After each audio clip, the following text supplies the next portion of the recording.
कुश जन्म लिहा वन में, काहे लव कुश जन्म लिहा वन में। जो यहाँ होते राजा दशरथ, जो यहाँ होते राजा दशरथ, देते मोहर लुटाए यही वन में, काहे लव कुश जन्म लिहा वन में, काहे लव कुश जन्म लिहा वन में।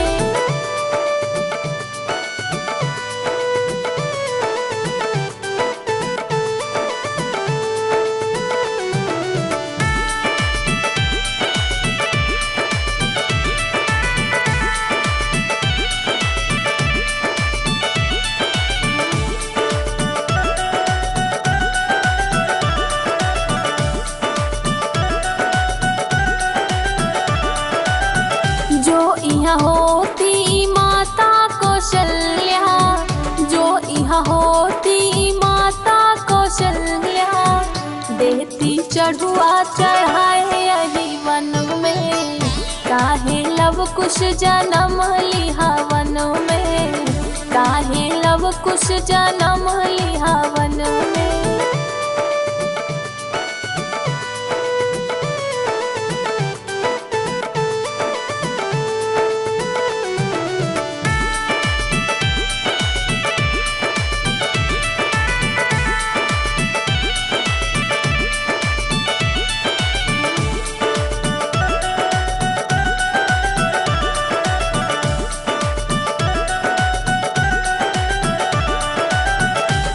यहाँ होती हमरी ननदिया, जो यहाँ होती हमरी ननदिया, देती काजल लगाए यही वन में, काहे लव कुश जन्म लिहा वन में, काहे लव कुश जन्म लिहा वन में।